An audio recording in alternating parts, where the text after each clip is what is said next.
ధన్యవాదాలు అధ్యక్ష.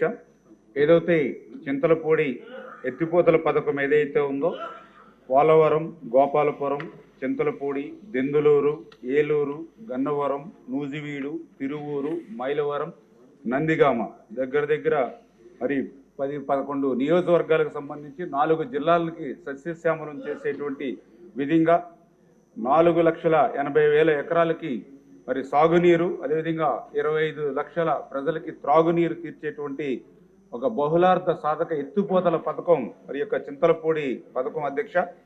అది ఎంత ప్రాధాన్యత కలిగినటువంటి పథకం. ఆ రోజు గౌరవ ముఖ్యమంత్రి చంద్రబాబు నాయుడు గారు 2014-2019లో అత్యంత ప్రాధాన్యతనిచ్చి, ఎందుకు నేను ఈ మాట చెప్తూ ఉన్నానంటే, ఏదైతే 2014కు ముందు చింతలపూడి ఎత్తిపోతల పథకం ప్రారంభమైనప్పటికీ కూడా ఆ రోజు 14కు ముందు 5 సంవత్సరాల్లో ఈ పథకానికి కేవలం 323 కోట్ల రూపాయలు, అంటే పనుల్లో 5% మాత్రమే 14కు ముందు 5 సంవత్సరాల్లో పనిచేస్తే, అదే 14-19 తెలుగుదేశం ప్రభుత్వం హయాంలో 3,038 కోట్ల రూపాయలు ఖర్చు పెట్టి, అంటే పనుల పురోగతిలో 40% పనులు 5 సంవత్సరాల్లో తెలుగుదేశం ప్రభుత్వ హయాంలో చేసినటువంటి పరిస్థితి అధ్యక్ష.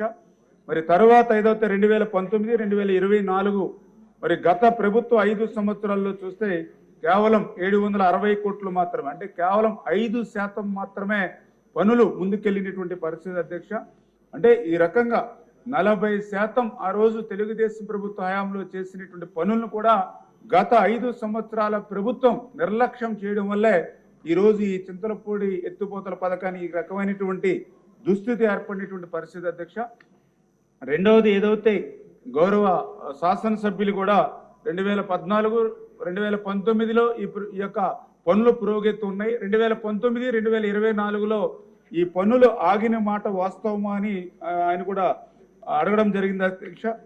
వాస్తవం అధ్యక్ష. ఎందుకంటే 2018లో, ఎందుకంటే ఆ రోజు తెలుగుదేశం ప్రభుత్వం ప్రాధాన్యతలో చింతలపూడిని ముందుకు తీసుకెళ్తూ ఉంటే, ఆ రోజు వైఎస్ఆర్సీపీ పార్టీ ప్రతిపక్షంలో ఉండి ఆ రోజు తన అనసూయల చేత ఆ రోజు చింతలపూడి ఎత్తిపోతలకు మీద, పట్టిసీమ మీద, పురుషోత్తపట్నం మీద కూడా ఎన్జీటీకి కేసులేసి ఈ పథకాలు పూర్తవుతే తెలుగుదేశం ప్రభుత్వానికి మంచి పేరు వస్తుందని ఆ రోజు నిలుపుదల చేసేటువంటి విధంగా ఆ రోజు వైఎస్ఆర్సీపీ పనిచేసినటువంటి పరిస్థితి అధ్యక్ష. ఆ రకంగా ఏదైతే ఆ 2018లో ఎన్జీటీ వేసినటువంటి కేసు ఫలితంగా 2021 డిసెంబర్ వైఎస్ఆర్సీపీ ప్రభుత్వం అధికారంలో ఉన్నప్పుడు ఎన్జీటీ ఏదైతే 73 కోట్ల రూపాయలు పెనాల్టీ విధించడంతో పాటు ఏదైతే 3 నెలల్లో పర్యావరణ అనుమతులు తీసుకోమని ఆ రోజు మరి ఎన్జీటీ తీర్పునివ్వడం జరిగింది అధ్యక్ష. దురదృష్టం, ఆ రోజు ఉన్నటువంటి వైఎస్ఆర్సీపీ ప్రభుత్వం 3 నెలల్లో ఏదైతే పర్యావరణ అనుమతి తీసుకోమని చెప్పినా కూడా మరి వాళ్ళు మిగిలినటువంటి 3 సంవత్సరాల్లో కూడా ఆ పని చేయనటువంటి పరిస్థితుల్లో ఆ పనులన్నీ కూడా నిలిచిపోయినటువంటి పరిస్థితి వాస్తవం అధ్యక్ష. అందుచేతే ఈరోజు ఈ ప్రభుత్వం, ఎన్డీఏ ప్రభుత్వం అధికారంలోకి వచ్చింది. ఖచ్చితంగా ఈ ప్రభుత్వం ఏదైతే చింతలపూడి పథకానికి అత్యంత ప్రాధాన్యత ఇచ్చేటువంటి పరిస్థితి, ఏదైతే ఈ చింతలపూడికి ఉన్నటువంటి అవరోధాలు ఏవైతే ఉన్నాయో వీటన్నిటినీ కూడా మరి పరిష్కరించుకుని, ఎందుకంటే మేము కూడా అధికారంలోకి వచ్చి 5 నెలల్లోనే ఈ చింతలపూడి మీద గౌరవ ముఖ్యమంత్రి చంద్రబాబు నాయుడు 6 సార్లు ఆయన పర్సనల్గా రివ్యూ చేయడం జరిగింది అధ్యక్ష. మేము కూడా 7-8 సార్లు మేము కూడా రివ్యూస్ ఆ కలెక్టర్స్ తోటి, ఎవరైతే ల్యాండ్ ఎక్వేషన్ ఏదైతే ప్రాబ్లం ఉందో వాళ్ళందరితో కూడా రివ్యూ చేసి మరి చంద్రబాబు నాయుడు గారు కూడా చాలా క్లియర్గా మొన్న రివ్యూలో కూడా చెప్పడం జరిగింది.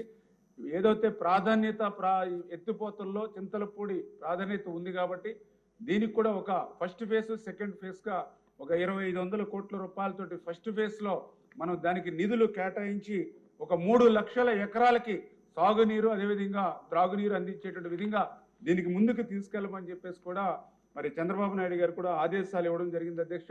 ఆయన ఆదేశాలకు అనుగుణంగానే మొన్న పెట్టినటువంటి బడ్జెట్లో కూడా నిధుల సమస్య ఉన్నప్పటికీ కూడా చింతలపూడి పథకానికి ఆ నిధులు కూడా మన బడ్జెట్లో మరి కేటాయింపులు జరిగినటువంటి పరిస్థితి కూడా మీకు తెలుసు కూడా అధ్యక్ష.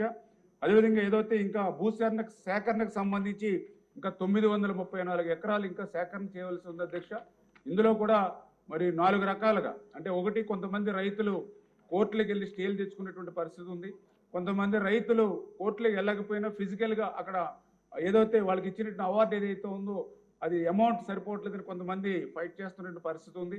కొంతమందికి అథారిటీకి కూడా మన డబ్బులు చెల్లించినటువంటి పరిస్థితి ఉంది. ఇది ఏదైతే కేటగిరీల వైడ్గా డైవైడ్ చేసి ఆ సంబంధిత అధికారులకి ఆ భూసేకరణ పనులు కూడా ఒక 3 నెలల్లో పూర్తి చేయాలనేటువంటి ఒక టార్గెట్ కూడా పెట్టుకుని ఖచ్చితంగా ఈ యొక్క ఏదైతే చింతలపూడి ఎత్తిపోతల పథకం ఏదైతే ఉందో ఈ ఆర్థిక సంవత్సరంలోనే పునఃప్రారంభించి నెక్స్ట్ ఇయర్కి కొంతమేరైనా నీరు ఇచ్చి ఒక 2 yearsలో ఈ చింతలపూడి ఎత్తిపోతల పథకాన్ని పూర్తి చేయాలనేటువంటి కృతనిశ్చయంతో ఈ ప్రభుత్వం గత 5 నెలల నుంచి కూడా పనిచేస్తూ ఉన్నటువంటి పరిస్థితిని కూడా మీ దృష్టికి తీసుకొస్తూ ఉన్నాను అధ్యక్ష.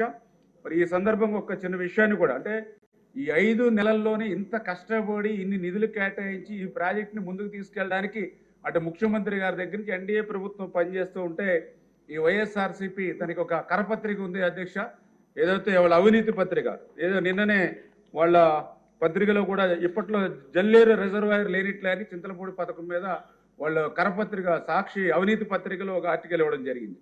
నేను కూడా చెప్తూ ఉంటా, ఏదైతే మనం కూడా సిగరెట్ ప్యాకెట్ మీద చూస్తూ ఉంటాం పొగ తాగుట ఆరోగ్యానికి హానికరం అని, అదేవిధంగా సాక్షి పత్రిక చదవడం కూడా ఆరోగ్యానికి హానికరమే అధ్యక్ష. ఎందుకు నేను ఈ మాట చెప్తున్నానంటే ఏదైతే జల్లేరు రిజర్వాయర్ లేనట్టే అని చెప్పేసి వీళ్ళు ఈరోజు వాళ్ళ పత్రికలో మ్యాటర్ వేసుకున్నారు. కానీ గతం నేను చూస్తే ఏదైతే వాళ్ళ ప్రభుత్వంలోనే అంటే 2023లో వాళ్ళ ప్రభుత్వం అధికారంలో ఉండగానే మరి ఏదైతే ఆ రోజు మరి పర్టికులర్గా ఏదైతే మన విజయవాడలో జరిగినటువంటి మీటింగ్స్లో కూడా వాళ్ళే ఒక ఎక్స్పర్ట్ కమిటీ అంటే స్టేట్ ఎక్స్పర్ట్ అప్రైజల్ కమిటీ అని 2023 డిసెంబర్ 4-5 తారీఖుల్లో జరిగితే ఆ అప్రైజల్ కమిటీకి ఒక నివేదిక ఇచ్చారు అధ్యక్ష.